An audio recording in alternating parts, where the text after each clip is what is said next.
Okay, magandang umaga po muli sa ating lahat. Maraming salamat sa Sunday News Forum sa pag-imbita po muli sa Department of Social Welfare and Development upang makapagbigay tayo ng latest na information hinggil po sa mga programs and services na ipinapatupad ng aming pong ahensya. Nais po nating ipahatid na ang Walang Gutom o Food Stamp Program ng DSWD batay po doon sa inilabas na pag-aaral ng SWS, bumaba po yung bilang ng mga, o bumaba ang percentage ng hunger incidents na nararanasan noong mga 300,000 household beneficiaries na kasama po sa programa. Yung pag-aaral na isinagawa ng SWS from October to December last year, pinakita na mula po sa 48.7% in October, bumaba po ang hunger incidents by 4.1% noong pong Disyembre.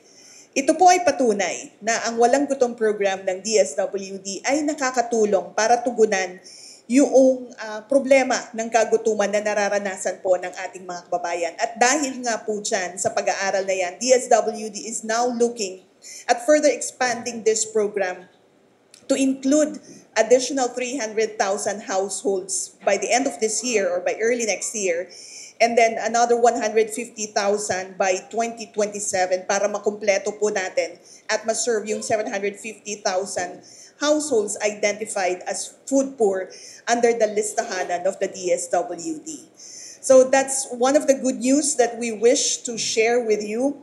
And aside from that, of course, ay gusto rin po nating i-mention yung pong case noong si Rose na natagpuan po natin. This is the woman who emerged from that canal in one of the streets in Makati na natuntun nga po ng DSWD na reach out po natin under the Pag-abot program.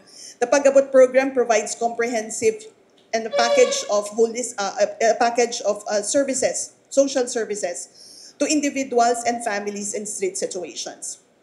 So we were able to assist Rose, and in fact, nabigyan po natin siya ng hope, ng pag-asa na magkaroon ng bagong buhay. Sa pamamagitan po ng pagbibigay ng tulong, livelihood assistance, we were able to restore her dignity, na hindi na po siya pandidirihan ng ilan, that she will be treated fairly and equally by all of us. Mabibigyan po siya ng bagong pag-asa dahil po sa Pag-abot program ng DSWD. I think I'd like to end with that. Sige, ma'am. Thank you very much. Unahin ko po ang tanong dun sa ang babaeng iniluwa ng Imbornal. Ma'am, binigyan siya ng 80,000 na tulong. Ano po ang estado ng kanyang kaisipan? May pangamba yung ilan na baka merong konting problema na dapat mental health problem kasi parang it goes against human instinct of survival na sa Imbornal katitira. Pakikwento nga po, paano siya pumasok ng Imbornal? Kasi ang nakita lang po namin, lumabas siya ng Imbornal eh. Okay. Nung pong na-reach out natin, nung lumabas po yung photo ni Rose sa social media, ang instruction po ni Secretary Rex Gatchalian sa ating Pag-abot team is to locate her. Alam niyo po, ang utos ng Pangulo sa DSWD ay dapat maproteksyonan yung mga tao sa lansangan. Dapat hindi po sila nakatira sa mga kalsada because there are various risks. Marami pong kapahamakan na maaring maidulot yung pananatili sa lansangan, lalo na to the vulnerable sectors.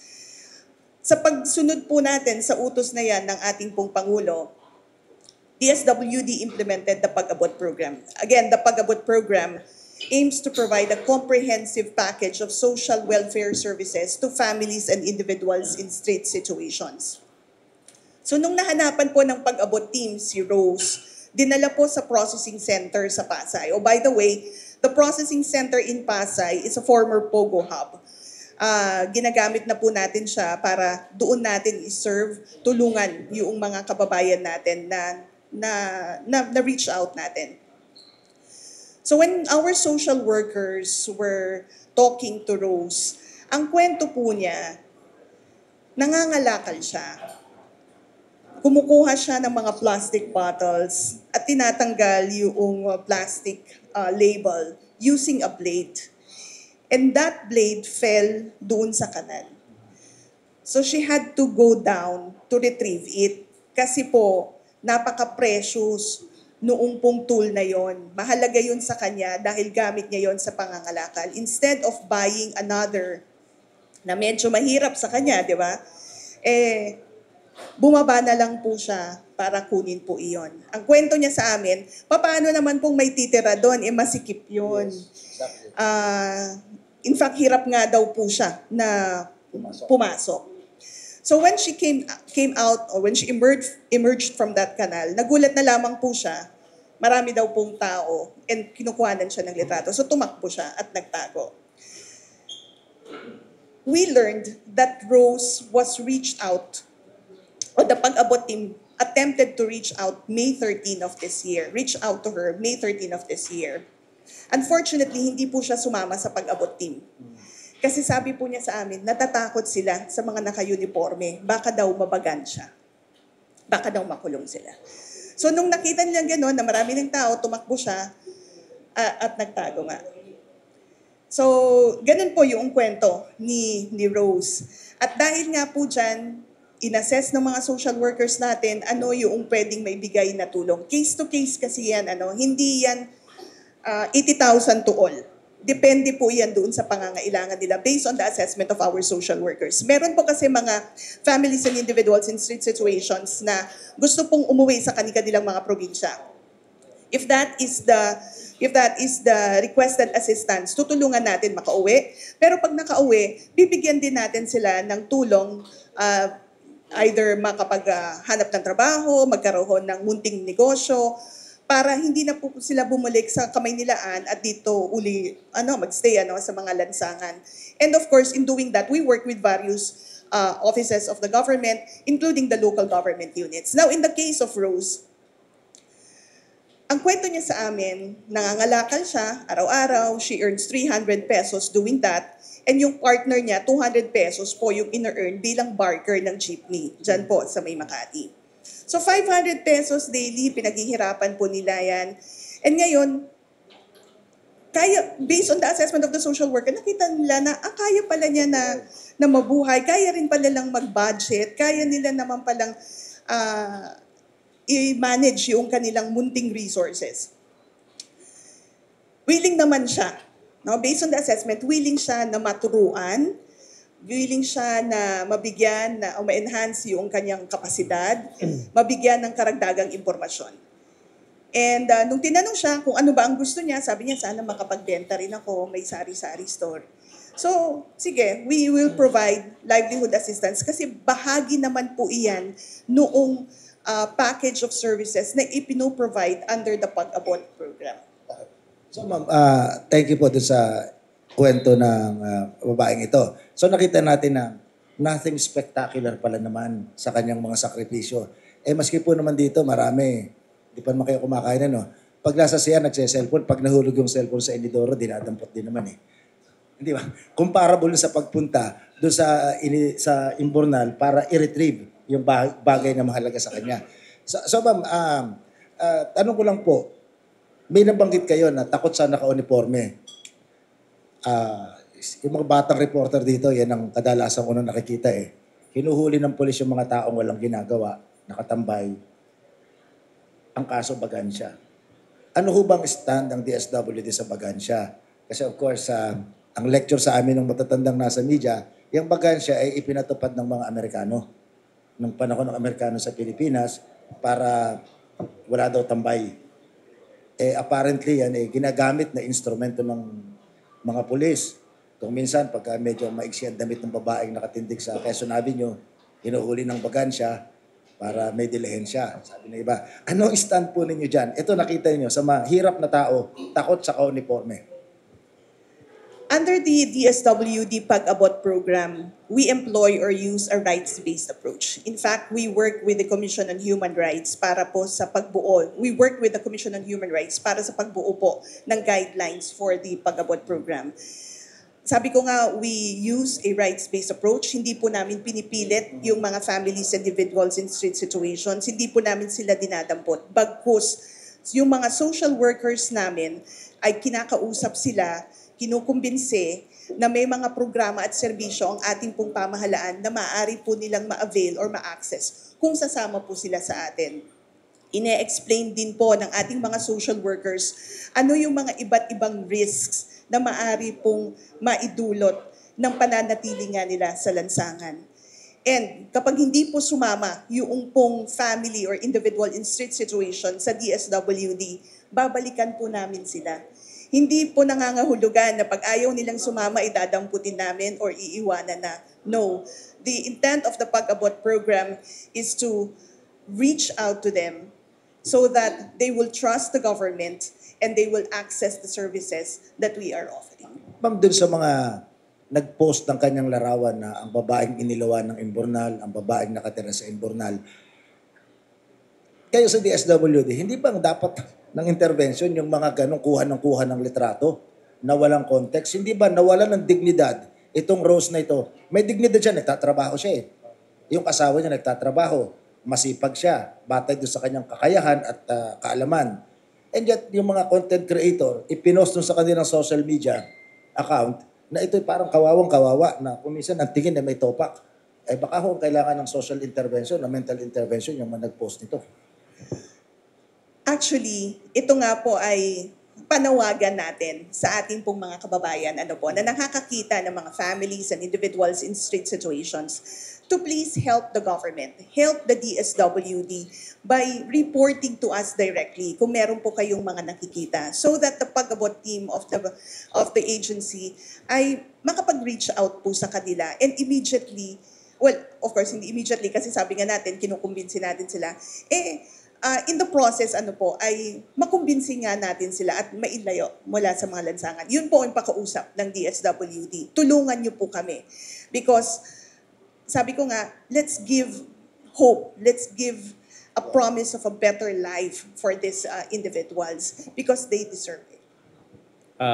Ma'am, I understand that yung Walang Gutom 2027 program was part of the government's family income expenditure survey that was done in 2021. And in that survey, the Philippine Statistics Authority Commission identified about more than a million families considered to be food poor. You're saying now, ma'am, that at present you only catered to 300,000 or will it be, yung total ba, will it be catered by the DSWD? Yeah. Noong pong lumabas yung preliminary results noong 2023 Family Income and Expenditure Survey, approximately 742,000 Filipino families are classified as food poor. Prior to 2023, ang gamit po kasi natin ay 2019 FIES. And at that time, meron din tayong listahanan 3. Lumabas din yung ating listahanan 3. But nung lumabas nga po yung 2023 FIES, we had to recalibrate our targets. Kaya ang target na po for Walang Gutom is 750,000. Inano po namin yun, renowned off siya to 750,000 households para ma-ensure natin yung more accurate and needs-based intervention. Now, if you could recall, we started with a pilot implementation of the Walang Gutom in 2023. And when it was institutionalized by virtue of an executive order issued by the Palace in 2024, we expanded it and covered 300,000 households. I mean to say 150,000. And then nag-expand tayo, nag-include ng another 150,000 households. So currently, 300,000 households na po yung sinaserve natin. As I've mentioned earlier, we intend to enroll additional 300,000 households this year or early next year para 600 na, and then by 2027 we add another, or 2026 we add another 150,000 para ma-serve natin lahat itong 750,000 households na target po natin. When you talk of listahan, are you talking about yung national household targeting system? Meaning sa lahat ho ba ng programa that has something to do with ayuda being implemented by the DSWD. Ito lang ba yung listahan na pinanggagalingan ng mga beneficiary natin? Yes, currently po, ang standardized targeting system ay ang National Household Targeting System for Poverty Reduction or popularly known as listahanan of the DSWD. So yan po yung reference natin sa pag-identify ng mga beneficiaries for various social protection programs. Now, kapag lumabas na po yung community-based monitoring system, yung CBMS, yun na po yung gagamitin natin later on, no? Yung litrato nung si Rose lumalabas sa Imbornal, hindi pa malaking black eye for the BBM administration at gagamitin ng mga political opponents ng administration na po-point out nila na walang ginagawa masyado ang pamahalaan para sa mga mahihirap. How do you think the government should respond to this?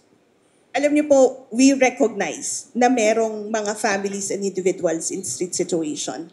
At ayaw nga po natin yan. In fact, ayaw nga po yun ni Pangulong Marcos Jr. Kaya nga po ang kautusan niya sa DSWD is dapat proteksyonan natin itong mga families and individuals in street situation. Alisin natin sila sa mga lansangan at bigyan ng mas maayos na pamumuhay. Kaya nga po nagkaroon tayo ng Pag-abot program, which is another flagship program of the Marcos Jr. administration. No, in fact, when we started with this, up until now, more than 10,000 families and individuals in street situations ang na-profile na po ng DSWD. More than 5,000 of that ay na-reach out na po natin. Pag sinabing na-reach out, nakuha na po natin mula sa lansangan, nadala sa processing center, nabigyan ng nararapat na tulong hanggang sa ma-reintegrate na po sila sa kanilang mga communities. But for some na wala pong mga pamilya na babalikan, dinala natin sa ating mga centers and residential care facilities at doon na po nagpapatuloy yung ating intervention sa kanila. Again, we recognize the problem, but what is important here is that we're doing something to address the problem. Itong babaeng ito at saka yung kanyang partner, is it true na hindi pala ito naging beneficiary ever ng ayuda program ng pamahalaan? Namumuhay sila ng patas. Namumuhay sila ng ayos sa kanilang kakayahan. Hindi ba parang to some extent, nung research ko yung ilang bahagi ng kanilang kwento ng buhay, mas maano pa to, mas marangal pa to kaysa sa maraming ang inaabangan ay puro ayuda ng gobyerno.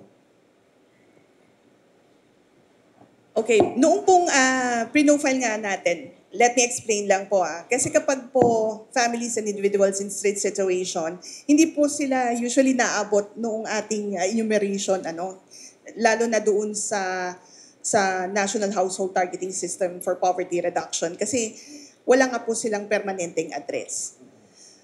Kaya most likely, hindi po sila napasama sa mga social protection programs ng ating pong pamahalaan. Isa pong halimbawa dyan ay yung Pantawid Pamilyang Pilipino Program. Kasi nga po yung 4Ps, ang ginagamit niyang basehan sa pagtukoy ng mga benepisyaryo ay yung listahanan. So hindi po siya na-survey, so hindi po siya mapapabilang. Pangalawa po, wala naman po siyang anak na ang edad ay 18 years old pababa. So talagang hindi po siya qualified for the 4Ps program. Now, sabi ko nga kanina, palipat-lipat sila ng lugar kaya most likely hindi nga nakakatanggap ng tulong mula sa ating pong pamahalaan. Kaya nga po nung na-reach out natin siya, nagulat siya na meron palang mga tulong na ipinapaabot ang ating pamahalaan. And ito yung nakakatuwa. No? Kasi personally, nakausap namin si Rose at ito yung nakakatuwa na nalaman niya na meron pong gobyerno. At yung gobyerno po ay may nagbibigay ng pag-asa sa kanya para magkaroon ng bagong buhay. Hindi rin siya rehistrado, hindi rin na-areglo ng eleksyon. Actually nga po, idagdag ko rin lang. Alam mo ang kagandahan ng na-reach out natin siya, nakuha natin yung kanyang impormasyon, na-issuehan natin siya ng pag-abot ID. And sa atin po, yung pagkakaroon ng ID that speaks of giving dignity to that individual. So, nakakatuwa po. Diba? Nakakatuwa po na nakita mo ang isang individual na natutuwa at nabigyan nga ng bagong buhay. Ma'am, marami-rami na rin pong programa yung kagawaran na may kinalaman dito sa pagbibigay ng tulong, ng ayuda sa ating mga naghihirap na mga mamamayan. Siyempre, pinatingkad dyan, umpisa nung sa 4Ps, tapos nagsunod-sunod na. Meron ba tayong datos, ma'am? Yung mga naging beneficiary nito, may nakagraduate ba? I mean, umallo ba ang kanilang buhay? Ano ba ang naging pag-aaral ng kagawaran hinggil doon sa mga beneficiary? Yes. Thank you very much sa katanungan na yan. Ako po, nag-umpisa sa DSWD bilang field worker ng Pantawid Pamilyang Pilipino Program. I don't know if nabanggit ko na to dito dati. No? That was in 2010. Sa mga bundok po ng Cordillera ay napupuntahan po natin yung mga liblib na lugar, mga mahihirap na mga pamilya. Habang nag-progress po, as the program progressed, nakita po natin yung improvement in the level of well-being of our 4Ps beneficiaries. More than 700,000 households have exited the program because nag-improve yung kanilang level of well-being from survival to now self-sufficient. And ngayon po, we're starting to reap yung pong efforts natin sa pagpapatupad ng programa. Nakikita po natin ang daming top-notchers sa mga iba't ibang licensure and examinations. At ito pong mga nag-i-ace ng mga licensure examinations nito ay anak po ng mga 4Ps beneficiaries. Nakakatuwa pong makita yon. Kasi sa 4Ps, sabi nila parang wala naman, parang sabi nila dole out. Kasi pamumuhunan po yan sa edukasyon at kalusugan. You do not see the immediate impact. Hintayin po nating makapagtapos yung mga mag-aaral, yung mga bata na kung saan tayo ay namuhunan sa kanila. So yun po yung datos po ng DSWD. More than 2 million have exited. Well, I'll have to check on my data. Pero magkakaiba yung rason kung ba't sila nag-exit. Meron pong nag-exit because of natural attrition. Ibig sabihin, wala na po silang anak, 18 years old pa ba? Meron pong mga nag-exit ng programa dahil nag-voluntarily exit. But we would like to highlight ito pong more than 700,000 households na nag-improve yung kanilang level of well-being. Malaking bahagi po ng malawak na kagutom at kahirapan, yung overpopulation. At ito ay bahagi sa maraming pag-aaral na ginagawa lalo na sa mga developing countries kagaya ng Pilipinas. Sa sitwasyon po natin, by 2025, lumalabas na ang projection, magkakaroon tayo ng 116 million na mga mamamayang Pilipino. By 2055, aabutin ang ating populasyon roughly 138 million. Ano pong paghahanda na ginagawa ng kagawaran? Kasi alam naman natin, yung mga ganitong mga ayuda ay mga stopgap measure lamang po para ibsan yung kagutom at pagdarahop ng mga mamamayan. In the long run po, ano po yung mas komprehensibo na maaaring intervention na ipatupad ng DSWD? I'd like to begin by saying DSWD has a first name. First is social welfare and its last name is development. Sa social welfare, dun po pumapasok yung mga nabanggit nyo, yung mga ayuda, mga stopgap measure, mga social assistance that we provide to our clients kapag may mga sudden shocks or emergencies that affect yung kanila pong pamumuhay. But remember, there's development na last name. Dito po pumapasok yung mga programa that provides sustainable solutions to most of the issues affecting the poor, the vulnerable, and the marginalized. And sa pamamagitan po ng mga programa na yan, halimbawa yung Pantawid Pamilyang Pilipino Program, yung Sustainable Livelihood Program, Kalahi Seeds, yung din pong Walang Gutom Program, Tarabasa, and all other programs that aim to capacitate our beneficiaries so that eventually sila na rin yung makapag-fish for their own, kumbaga, ay makakatulong yon sa pagpapabuti ng kalagayan po ng ating pong mga bansa.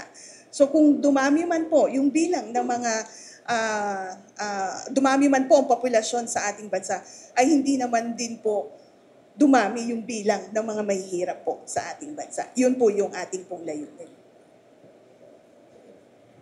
Last na lang, sir. Doon po sa listahanan, medyo bias lang ho ako dito. Pardon me, ma'am.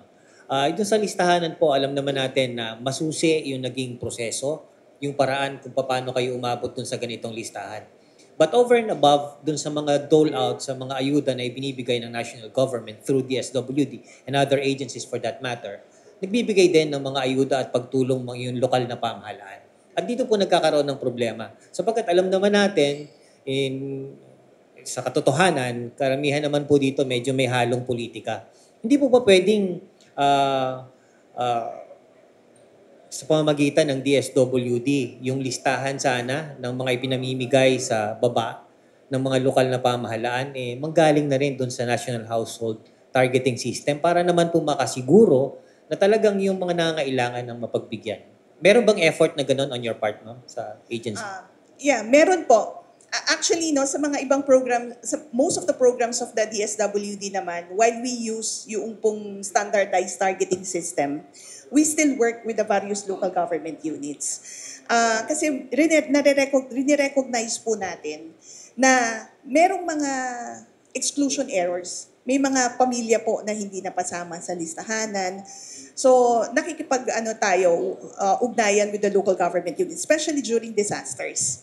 Kasi pag magbibigay tayo ng mga food packs, non-food items, and emergency cash transfers, may mga disaster affected that are not also included in the list.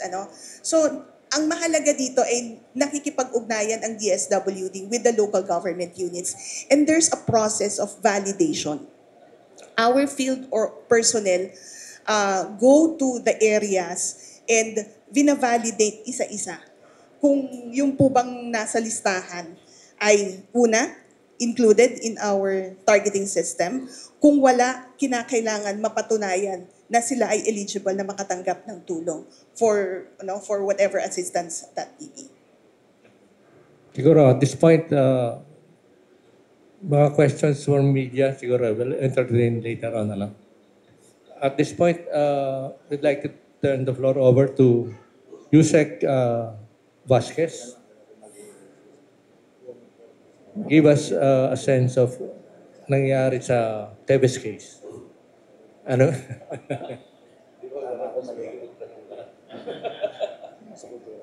What does it represent so far as the justice system is concerned?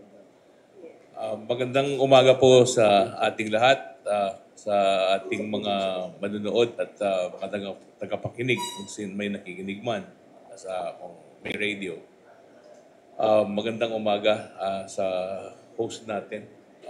Thank you for the opportunity to be here again and to present our latest developments with respect to the implementation of the rule of law in the Philippines.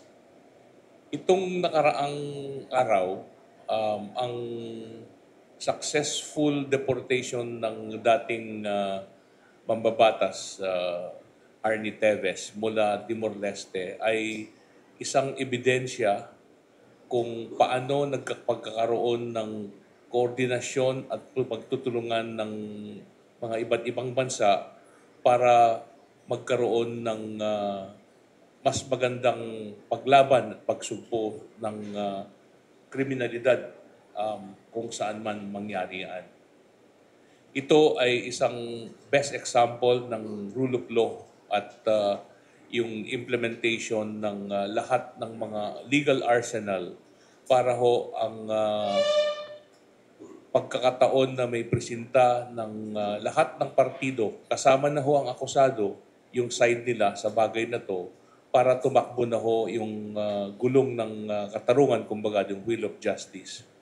Nabinbin po yan ng 2 taon kasi umalis po ang dating mambabatas Arnie Tevez at finally na pabalik po natin siya sa pamamagitan ng deportasyon.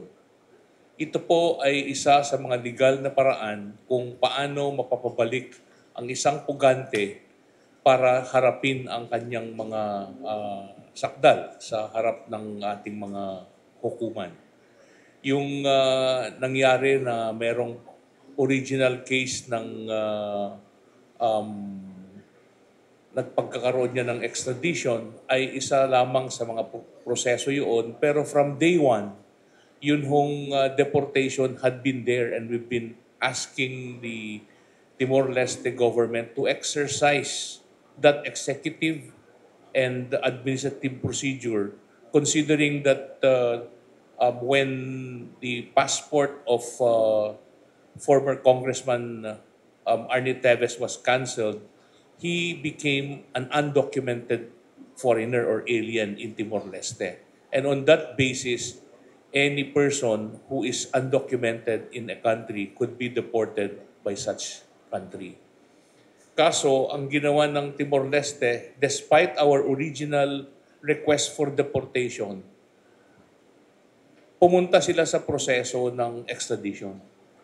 Yung extradition naman nito ay isang paraan din kung paano mapabalik yan, pero ito ay judicial in character. Kaya nagkaroon nga ng mga kaso. Ito ang maganda doon. 2 beses tayong nanalo, pero nung nag-file sila ng motion ng sunod-sunod, eventually nabaliktad. At yung kasong niyaan, ang Prosecutor General naman ng Timor-Leste bilang representative ng Pilipinas. Kasi yung proseso ng extradition, walang partisipasyon yung requesting country, technically speaking. Kundi, iyan ay internal na bagay lamang. Ang magre-represent diyan ay yung Prosecutor General ng bansa na hiningan ng tulong sa extradition. Kung sa ating, para lang magkaroon ng klarong explanation yan, kung merong isang bansa na maghingi ng extradition sa atin, ang magre-represent ng bansa na yan ay ang ating Prosecutor General dito, yung legal ng ating Office of State Counsel na nasa ilalim din ng DOJ. At yan ho ang magiging role niya para hingin sa korte yung pagkakaroon ng extradition. Yung kabila naman, may pagkakataon, under the due process nila, nasagutin yan. Ganun ang nangyari diyan. Pero sa ilalim niyaan, over and above all of these developments, nandyan at naghihintay lamang yung deportation because he had been an undocumented alien from day one. Now, the question that may be raised is why? Why is it that it took them 2 years? That is a question that would be best answered by them. At tayo naman bilang kapwa sovereign state, independent, rinerespeto natin yung proseso ng Timor-Leste. At yung finally, nakita nila na mas maganda para sa kapakanan nila at sa mukha nila sa world community na siguro gawin na nila yung executive function na yan, na discretionary sa kanila. Bakit? Kasi lumalabas na parang sila ay kandungan ng mga pugante. Sila ay kumukup-kup sa mga kriminal. And this is a heinous crime.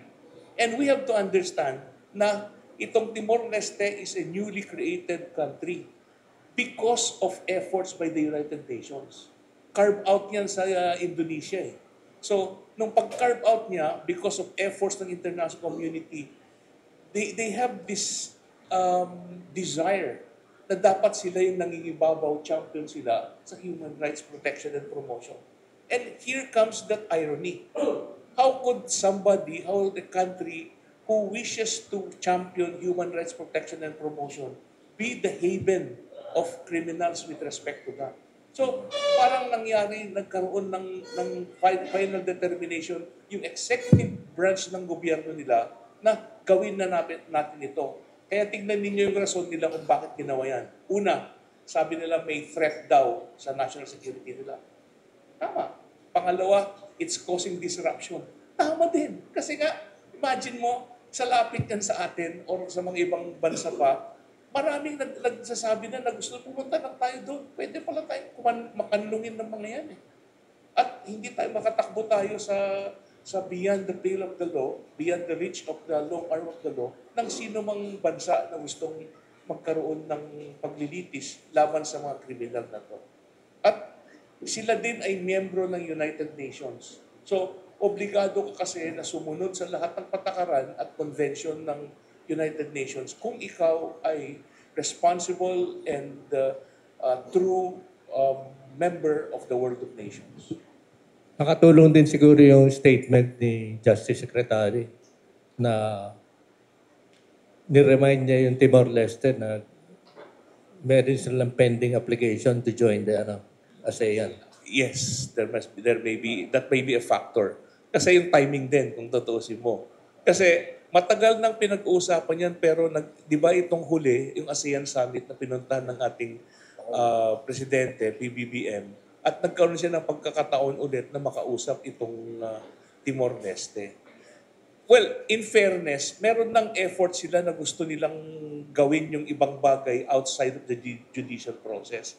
Pero hindi kami sumasakay doon kasi nga may mga sinasabi sila na mga kondisyon na sa tingin namin ay sobra namang overreach na parang pakialaman na nila ngayon ng internal processes natin.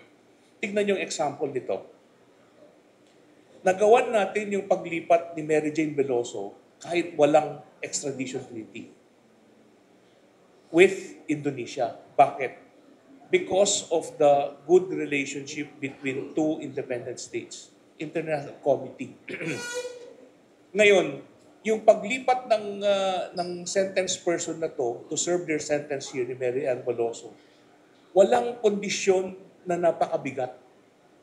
Bagkus ang sabi lamang doon ay paglipat sa inyo, bigyan nyo siya ng karapatan niya bilang isang person deprived of liberty ayon sa batas ng Pilipinas.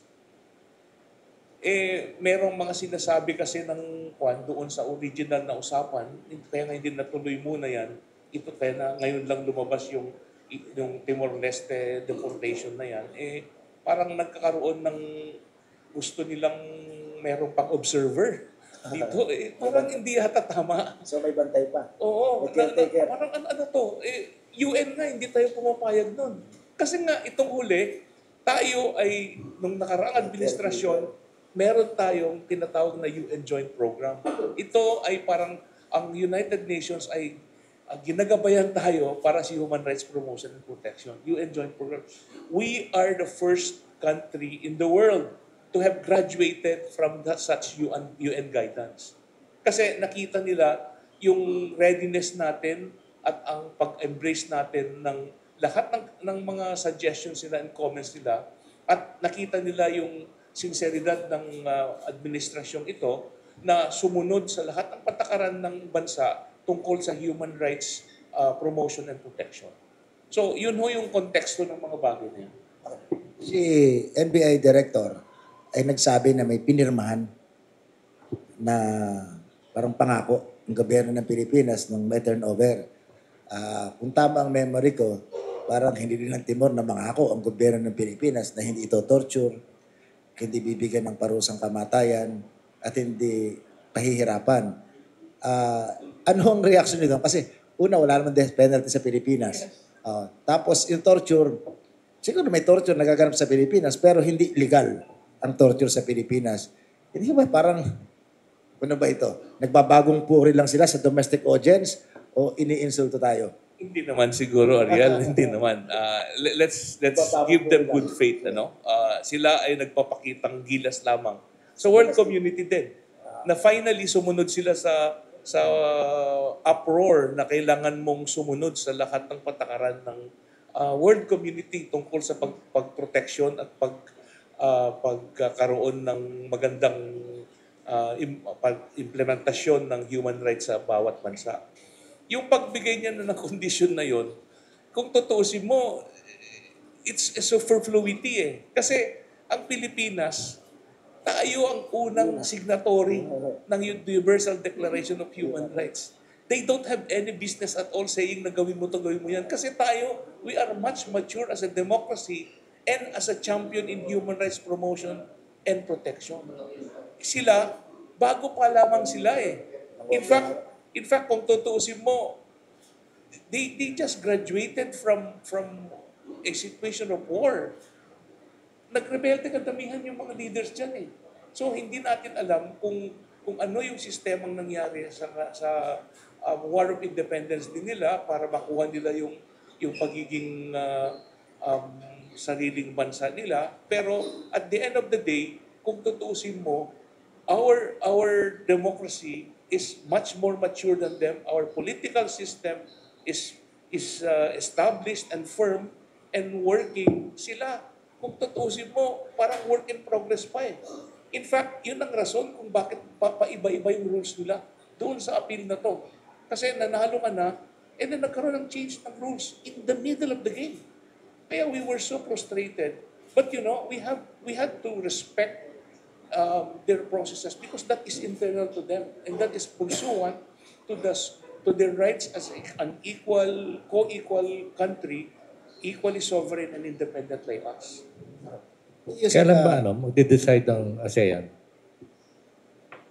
The next summit? Ongoing pa yung application nila. Yusek, ikaw yung mukha, ikaw yung tinin na nagpapaliwanag na kalmadong nagsasabi na huwag mag-alala yung mga, before ito mga 2 years ago pa, 3 years ago.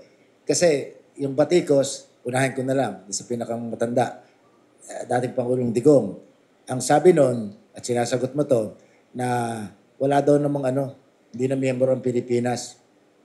Nung ICC hindi pwede.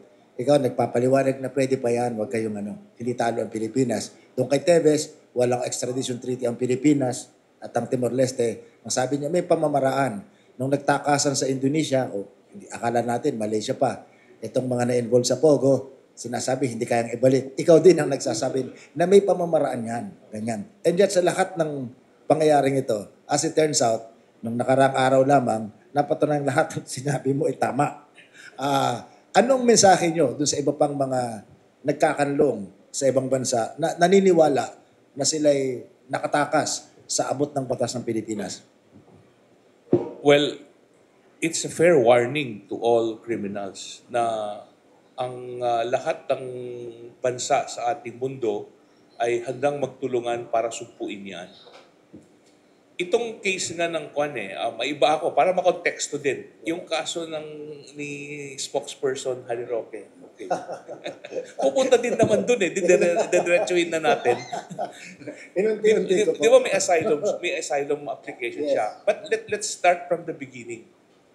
Pag ang isang akusado ay may hinaharap na kaso dito, merong menu of legal arsenal ng gobyerno para yaan ay maabot ang katarungan.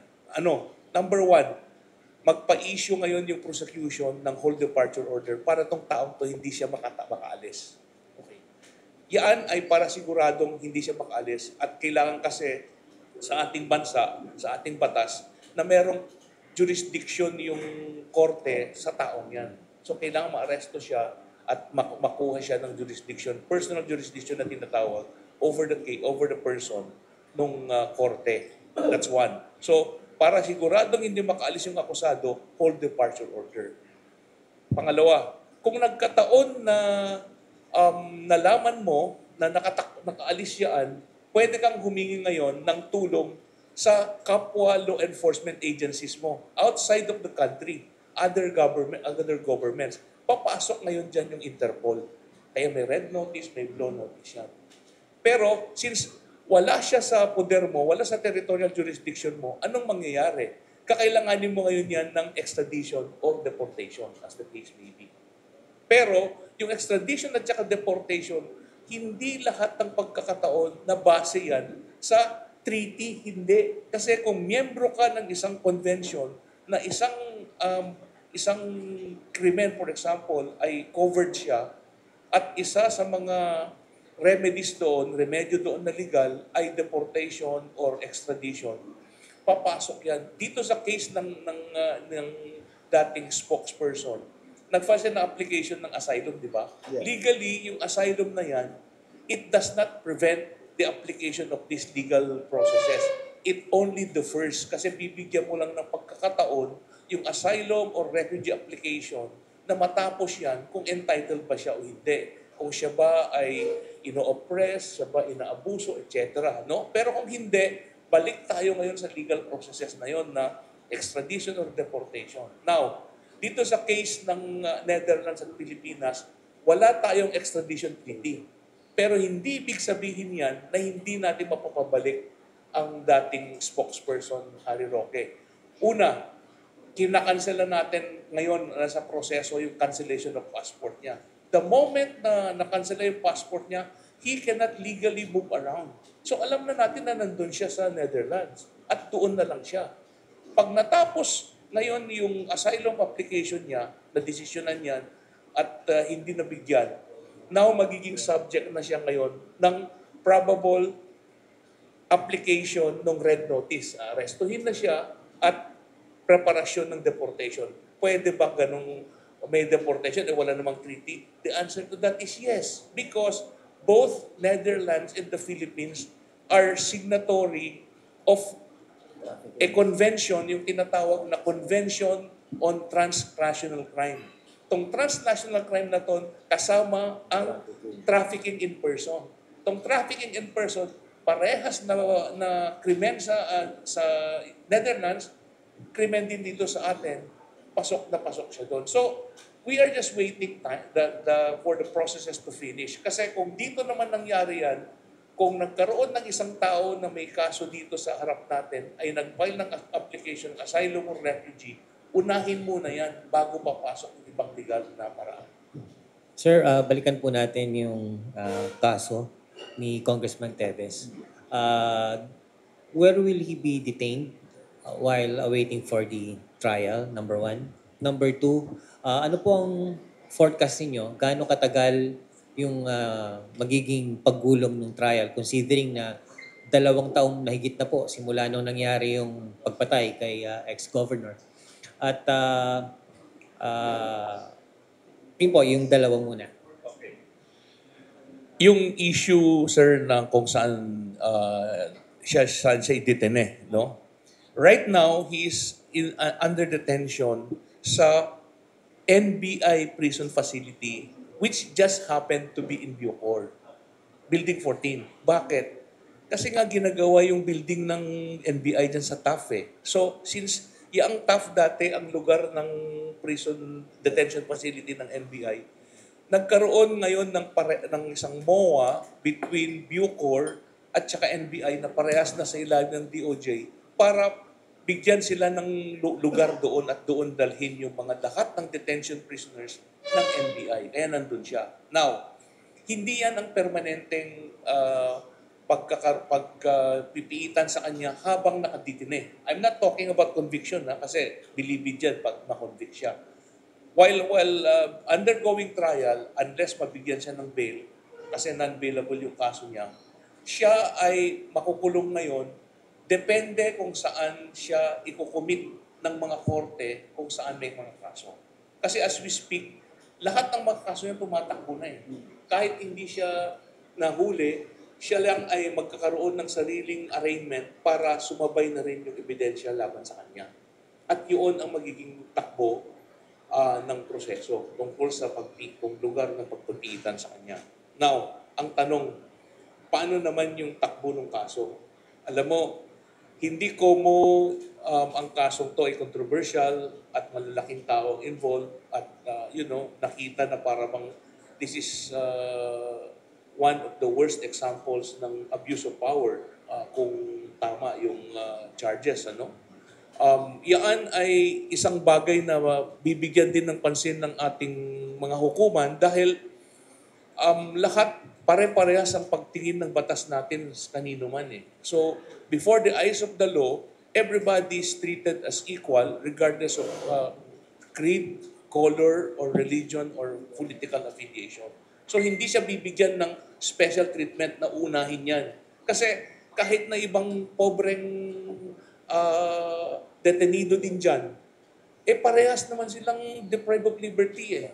So, parehas na tatakbo yan ayon sa mga docket ng ating korte at ayon sa docket ng ating mga prosecution. But definitely, he would be given all the rights of an accused, due process, and ang Pilipinas kasi ang pinakamaraming protection sa mga taong akusado sa Bill of Rights natin sa Constitution So, he will be accorded that. And we have been exhorting him and all other fugitive from justice to come here and face the charges before our courts because our judicial system is at work and functioning. marami na rin pong naging development yung kaso na ito because yung ibang mga akusado na nasa kustodiya na ng pamahalaan, yung iba po rito bumaliktad na rin, nag-recant na rin doon sa kanilang mga naunang mga testimonya. Naka-apekto po ba ito doon sa pagiging malakas ng kaso laban sa dating kongresista, number 1? Number 2, apart dito sa krimen na hinaharap niya sa pangkasalukuyan, there were also instances in the past na alam naman po natin, merong ginagamit na platform yung congressman sa Facebook, yung kanyang mga live broadcast, etc. And there were instances na parang yung kanyang mga pananalita doon bordering na rin sa cyber libel, lalong-lalo na yung malicious imputation sa pag-atake niya sa Pangulo at sa mga opisyal ng pamahalaan. Is this something that you are looking into at posible bang mabuo ito sa mga kaso pa laban sa congressman? Alam mo, hindi naman witch hunt ito eh. Pero we will go after anybody that the evidence would lead us. So if there would be sufficient evidence to support new prosecution of cases, that will be done as well. In fact, meron ngang ibang lumabas na mga kaso din eh, na hindi lang ditong pagpatay kay Governor Digamo, may mga iba pa. Kaya hindi lang iisa ang warrant of arrest na pending sa kanya. At iba-iba yung mga kaso na nakabinbin ngayon na merong pending warrant of arrest sa kanya. Ngayon, doon naman sa sinabi mo kung meron bang epekto kasi yung bang iba bumaliktad or what. We are confident with the case, no? Nakita din namin and we have full faith doon sa trust and confidence doon sa mga prosecutors natin who were able to sift through the evidence and determine na meron silang prima facie evidence with reasonable certainty of conviction. Ibig sabihin lamang yan na ang prosecution nila ay hindi lang nakaangkla sa testimonya ng mga tao, kundi merong real evidence yan, merong scientific evidence yan na tumutugma sa lahat ng teorya nila. So, we are confident kasi ayaw na namin yung lahat ng mga nakaraang cases before kasi nakadamihan sa atin base sa kwento or base sa pagsasalita ng witnesses. And you know, yung human memory is full of human frailty eh. Pwedeng madagdagan pero makulangan. Kaya nga ho, ang isa sa mga number 1 initiative ng ating pamahalaan ngayon, and this is one of 3 pledges that were made by the Philippines during the Universal Declaration of Human Rights 75th anniversary celebration in Geneva. Yung una, yung pagkaroon nga ng sarili nating mandato na instead na gina-guide tayo, sarili na natin, ito yung Special Committee on Human Rights Coordination under the Office of the President and the DOJ as co-chair. Pangalawa, yung pagkakaroon ng 5-year Philippine Human Rights Plan. At yung pangatlo, itong napaka-importante, ito yung pagkakaroon natin ng Forensic Institute. Itong Forensic Institute na to siya ay magbibigay sa atin ng pagkakataon at kakayahan na magkaroon ng science-based investigation and prosecution. And more importantly, papasok ngayon dito yung mandato naman ni na Asek Irene, which is yung sa mga pagkakaroon ng mga sakuna, pag-identify ng mga victims. And we have been very lucky in that sense dahil natutulungan tayo nung number 1 leader ng forensic investigation, yung EJK, kaya pumunta dito na in-invite namin, na nagkaroon ng gulo nga, kala nila kung ano na. Yung Special Rapporteur on EJK, si Dr. Morris Tidbalbins, meron na silang, nakatatlo na ko kami na training under their guidance with the Australian Embassy para magkaroon tayo ng mas maraming mga forensic scientists at doctors. You will not realize it na dadalawa lamang ang internationally recognized forensic expert tayo. Si Dr. Fortuna at si Dr. Lim, yung sidante niya. And we are trying to expand that para mas maganda ang investigasyon natin.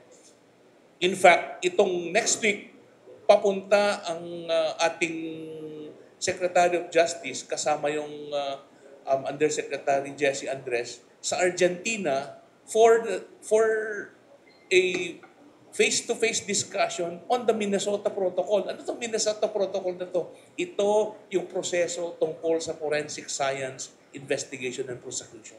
So, we are very hopeful na later on, hindi lang yung kapasidad, kundi with the help of Australia and other equally generous donors and organizations, countries, no? Magkakaroon tayo ngayon ng isang forensic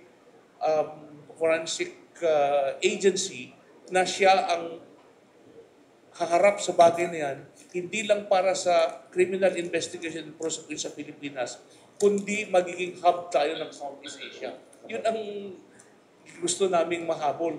And then we are particularly thankful to Australia and then US also, and India. India is very much in the forefront of forensic science investigation. Yung DOJ ba may papel dito sa impeachment case? Doon sa ICC, ano?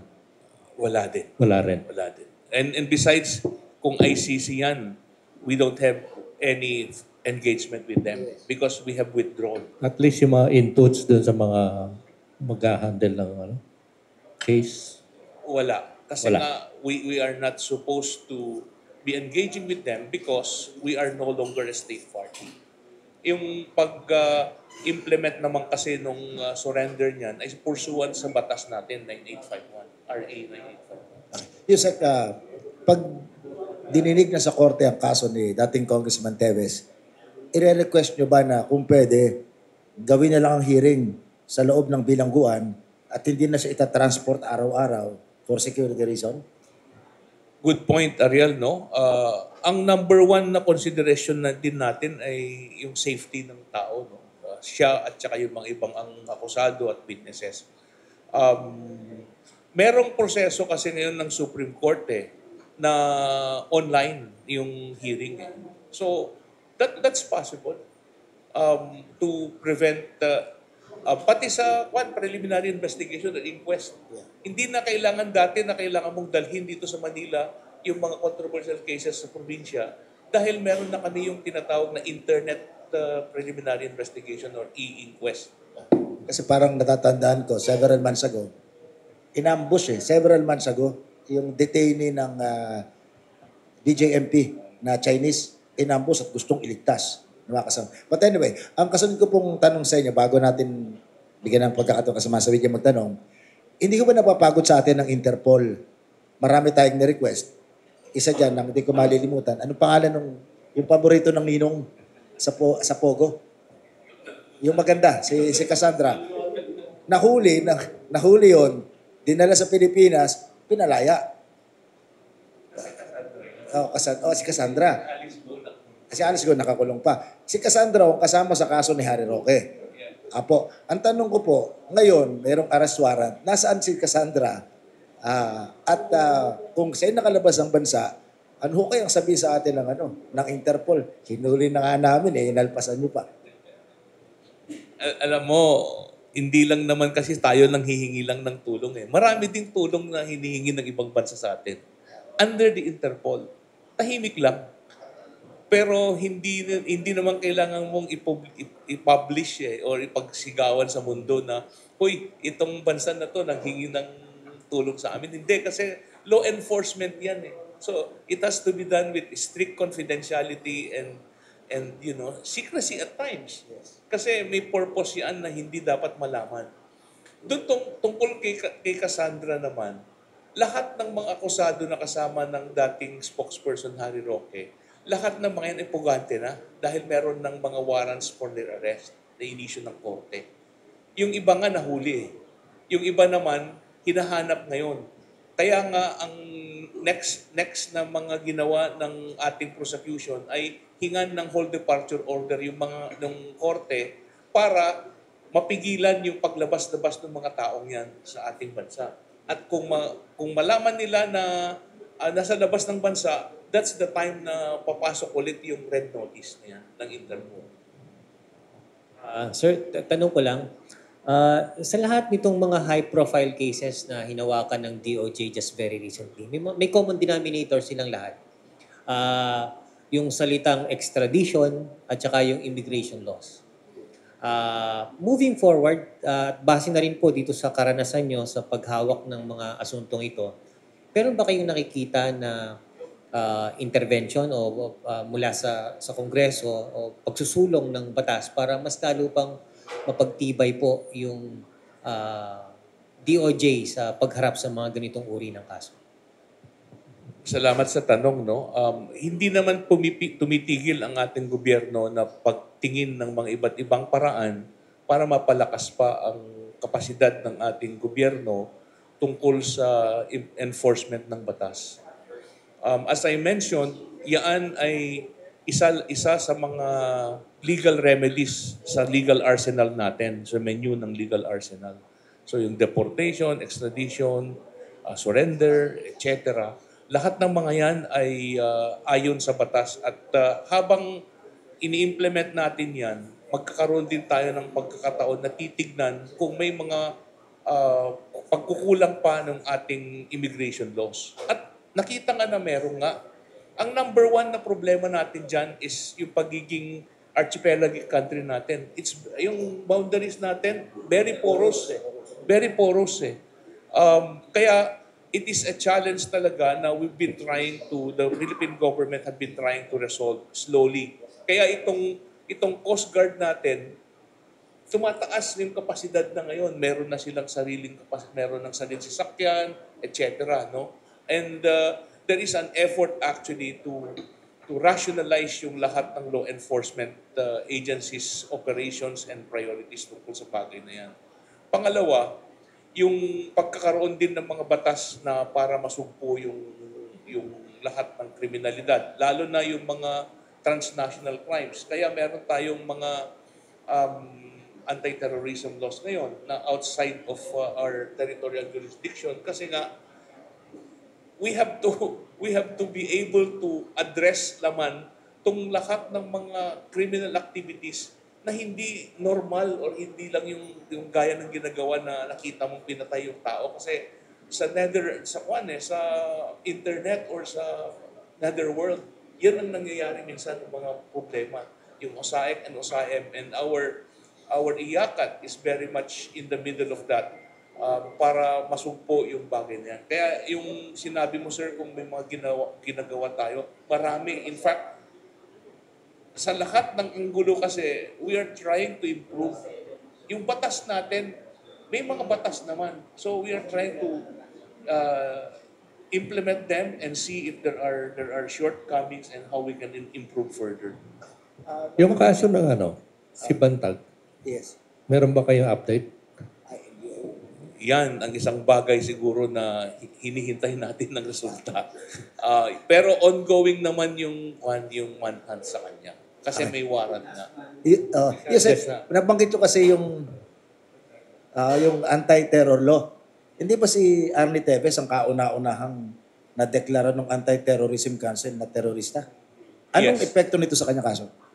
Well, magandang puntos. Kasi sa ngayon, marami kasing remedies din sa anti-terror law eh. Pwede mong pigilan yung pondo, yung freezing ng account niya. Pwedeng tinitignan na gamitin ngayon yung mga AMLAC. Tinitignan kung ano pang mga ibang anggulo na pwedeng masugpo yung kapasidad niya para gumawa pa ng krimen. So, yung pagkakaroon ng designation niya as terrorist at that time was very important as well. If you ask me that, Ariel. Kaya kung may epekto ba yun? Of course, meron. Kasi hindi lang siya naging paraan, kundi yan ay isang bagay na nagpakita kung gano ka-outrageous and how egregious yung crime na yun. So, tama po ba sa asa ng lawyer, sa mata ng batas, sa mata ng gobyerno, si dating Congressman Arnie Teves, maliban sa suspect, isa rin siyang terorista? Designated siya as terrorist. Sige, questions.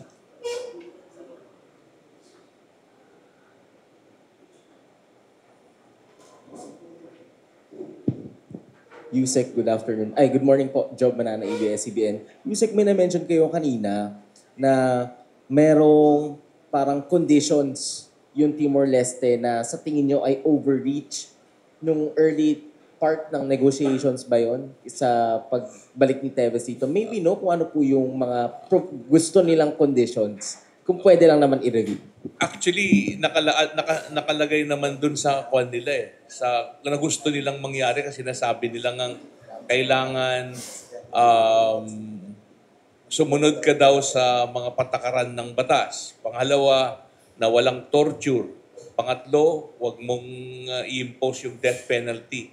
In fact, yun nga naging basihan ng desisyon nila kung bakit bumaliktad eh. Which to our mind was speculative. Speculative kasi sinasabi, baliktarin ko itong desisyon na to, hindi ko ibabalik yan dahil potentially, pwedeng i-impose yung death penalty. Wala nga eh. Tapos sabi, pwede kayo ma-torture. Eh, we are assuring him na nga na walang torture. That's why, nung prinisinta ngayon, I think nakita naman ninyo kung gano'n ka-transparent yung ginawang tuloy ng NBI eh. Nagkaroon pa siya ng magsalita. Well, that's an overreach doon sa pagiging transparent, to my mind. Para hindi dapat yata pinagsalita si Tevez, ano? Well, actually, I think yung NBI, siguro nasobrahan lang nila yung pagiging transparent, no? And we will be talking to them para magkaroon ng common protocol na hindi ganyan. Kasi kahit nung sa kaso ni Alice Go, hindi naman nangyari din yan eh. Pero ito, nagkaroon ng ganyan. Tinanong daw siya, pinagsalita. Dapat hindi ganon. Pero nangyari na yan. And it is all in the spirit of professionalism and with the desire to be as transparent as possible and to show to the people, to the public, that he was treated well. Very well, in fact. Na hindi siya nasaktan, walang nangyari sa kanya. Kasi burden at saka obligasyon ng gobyerno yan eh. To protect him kasi sinitignan ng ibang bansa. How do we treat our prisoners, our persons deprived of liberty na nasa detention control and custody natin? May na-mention din po kayo kanina, Yusek, na may observer na gustong ipadala dito yung Timor-Leste. Tama po ba? Well, yun ang alam mo naman, they can always ask for that. Kaya nga lang, hindi naman natin, we didn't even give it much thought about it eh. Kasi maraming pagkakataon na yun ang gusto nila. Kasi paano nga naman yung naging basehan ng desisyon nila na walang mangyaring ganyan kung wala silang observer. Pero sa tingin namin, UN nga, hindi natin pinayagan na makialam sa atin. Siya pa. Hindi pwede. Hindi pwede. Kaya nga we just ignored it. I mean, yung pagsasabi, kasi mga yan, may mga efforts eh, di ba? Yung mga informal channels sila. Pero walang negosasyon. We didn't ever dealt with them on a government-to-government basis. Kasi nga, as far as we're concerned, the options are with you. Whether to deport or to extradite. Do it the way you do it because you are a sovereign state. We respect your laws and your sovereignty. But we are observing you. Something like that. Last na po on my end. Sa tingin niyo po malaki yung factor ng pag-visit ni President Marcos dun sa, o yung recently concluded na ASEAN para dito sa pagbalik ni Tevez sa Philippines? I think personally, no? Personally, it could have. And it did, I think. Kasi nga, yan ay na-highlight ngayon tuloy yung pagiging kwan nila eh. Pagiging less than 100% nila. Yung parang naging Dr. Jekyll and Mr. Hyde sila. Na here you are trying to be the defender and champion of human rights protection and promotion, but on the same breath, you are cuddling and harboring criminals, fugitive from justice. Not just ordinary criminals, kundi heinous crimes. So, They realize, kaya nga yung release nila, tingnan ninyo, read between the lines doon sa grounds nila, na there is a threat to their national interest and at the same time, disruption daw. May public safety angle yan. And at the same time, they finally utilize what we've been asking them from day one, na undocumented alien yan. Pwede nyo nang i-deport. And they did. Kaya nga, hindi nila pwedeng sabihin na nakidnap yan because that is a lawful deportation pursuant to Timor-Leste laws. Para pong masyado raw entrenched si dating Congressman Teves dun sa East Timor, may nagsasabi na na-involve yata siya sa isabong before. Yung isabong na bawal na ngayon, may napapanood pang isabong, pero hindi nare-raid ng polis kung saan nagaganap yung sabong ngayon. Natingnan po ba ang pagkakataon na baka sa Timor-Leste ginagawa? We don't want to speculate, Ariel, kung saan nangyayari yan. Pero ongoing ho ang law enforcement effort yan at kung meron mang isabong na ganyan, that is illegal kasi wala na nga. So the moment na mahuli ka, wherever it is, then you would be made liable. Sige po, dagdagan tanong. Doon po muna sa partikular na kaso ng pagkakapatay kay Governor Digamo. Na-account niyo na po ba doon kung ilan ang at large? Ilan ang nahuli na gusto nang maging state witness? As far as the number of persons involved are concerned, all of them are accounted for. Nahuli na yan at lahat sila ay nasasakdal na. Kung sino man yung sinabi mong maging state witness, that's for the prosecution to determine. Para titignan nila kung kakailanganin nila sa kadahilan ng confident naman sila sa ebidensya nila, testimonial, as well as real and scientific. Si Secretary Remulla, siya yung nasa unang batches ng hindi tinanggap ang resignation. Anong epekto nito sa moral ninyo sa DOJ? Well, maraming salamat sa ating Pangulo, of course, na yan ay isang indikasyon kung gaano kalalim at gaano kalawak pa din at kung gaano katibay yung trust and confidence niya sa leadership ng aming kalihim, ang Sekretaryo Jesus Crispin Boyeng Remulla. At yan din ay pagpapatunay na we may have been doing something right. And that we've been doing what is supposed to be done pursuant to our mandate, and that trabaho lamang ho. Ginagawa lang ho namin yan. Kung sino man ho yung merong kasalanan, ay tinutugis po namin at pinoprosecute regardless kung sino man yan, basta may ebidensya. Pero wala din naman, we let it be because ours is not our mandate is not really to incarcerate people and to,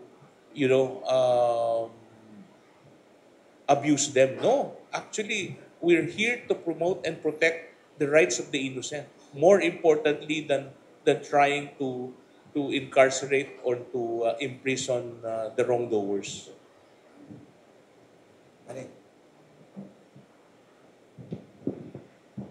Yusek, yung kay Harry Roque, sa assessment nyo, when do you expect na may ibabalik siya dito?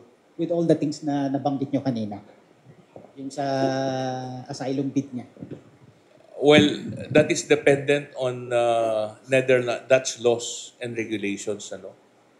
Susundan natin yan. Pero meron din silang panahon para mag-decide. Hindi naman forever yan.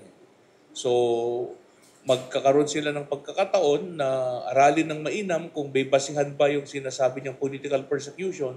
Pero masasabi lamang namin ito, hindi siya na-persecute. This is a clear case of prosecution based on the evidence. At nagkataon na nabigyan siya ng lahat ng pagkakataon eh. May due process, magkaroon ng preliminary investigation. Hindi naman how-show to dahil nagkaroon ng mga hearings, binigyan siya ng pagkakataon magkaroon ng counter affidavit. Lahat sila. At nung na-submit nila yung ebidensya, inaral ng mainam ng ating panel of prosecutors yan kung may sustansya ba, may suporta ba, may basehan ba yung pag-file ng kaso. Nakita nila na meron. Isipin din natin na may dalawang importanteng reform initiatives ng Department of Justice para walang tinatawag na filing of frivolous cases or harassment suits or yung weaponization of penal laws. Ano to? Number one, yung case build-up.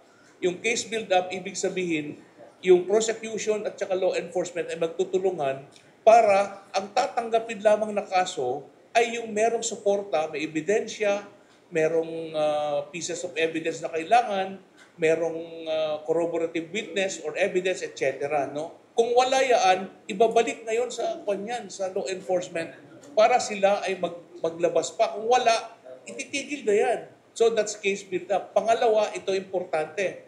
Dati-dati, ang standard of proof para mag-file ng kaso ay mababa lamang, probable cause. Pwede kang siguro ikaw ang gumawa kasi may krimen, ikaw nandito, siguro ikaw. Kaya nga probable cause lang eh. May probability that you may have committed the crime. But here comes a higher degree of proof. Prima facie evidence with reasonable certainty of conviction. Na kailangan niyan ay pwede mong tayuan at harapin at ilabas yung ebidensya at huwag kang mag-file kung wala kang ebidensya. Kasi dapat ready na yung prosecution kahit na yung expedited trial, ready na sila dapat. Kasi nga, nandyan na yung ebidensya nila bago nila isampa.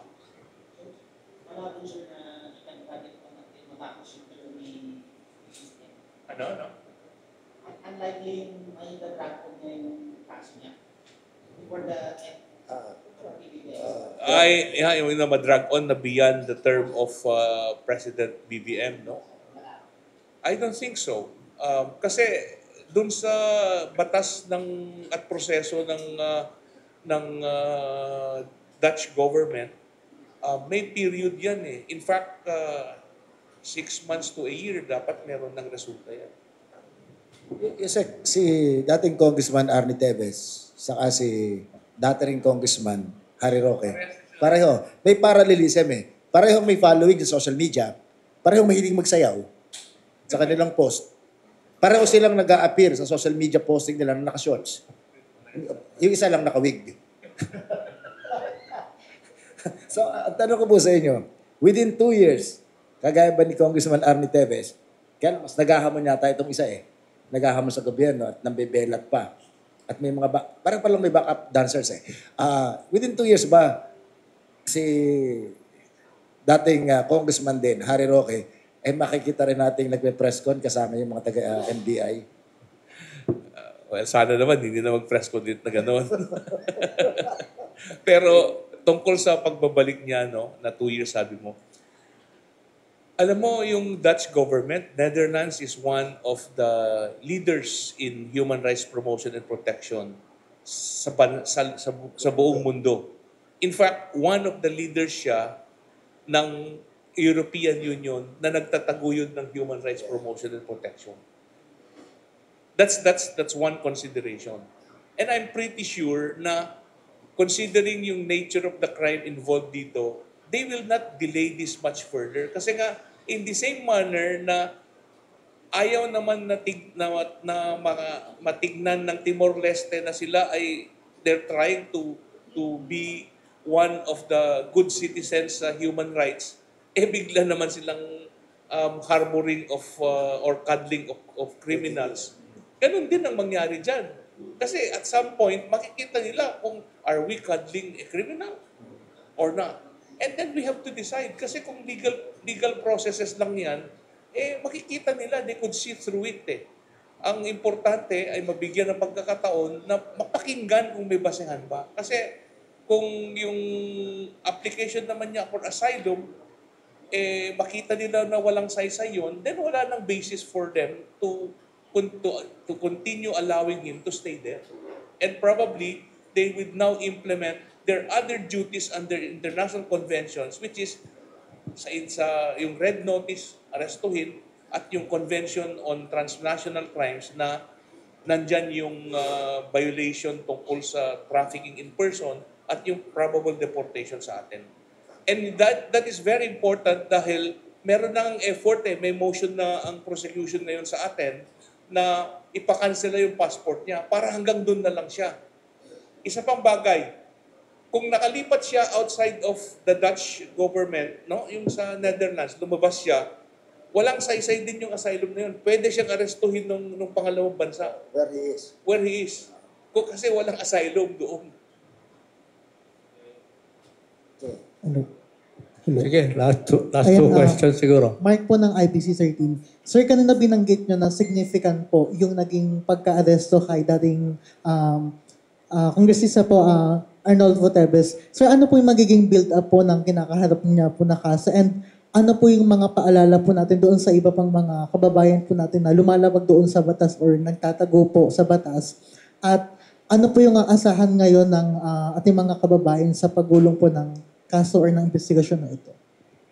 Alam mo, napakaganda yung nangyari nga. No? Ito ay prueba na sa pagtutulungan ng mga ibang bansa ay pwede kang mahabol. So the long arm of the law, you cannot hide from the long arm of the law by simply going out of the territorial jurisdiction of the Philippines.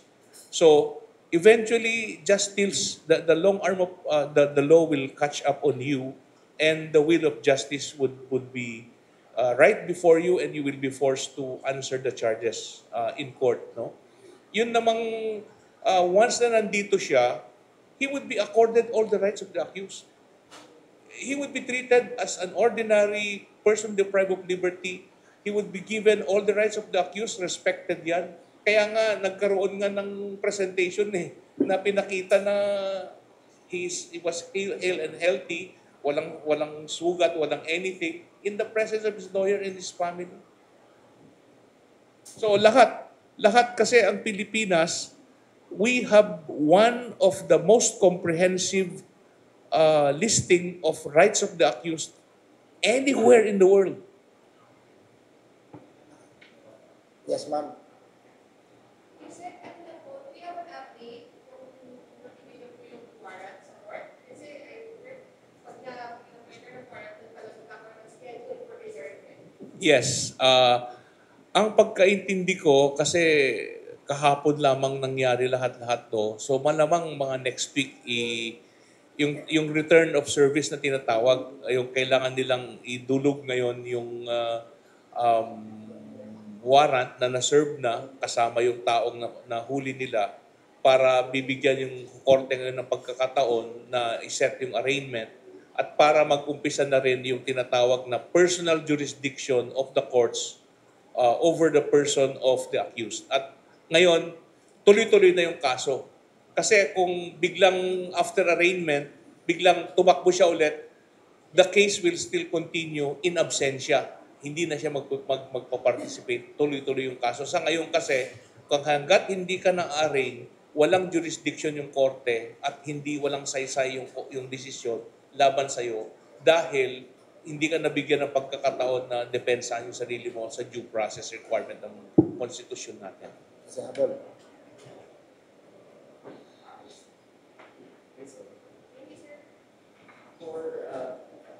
For Spox Dumlao, ma'am, sorry, I just have to ask this kasi viral po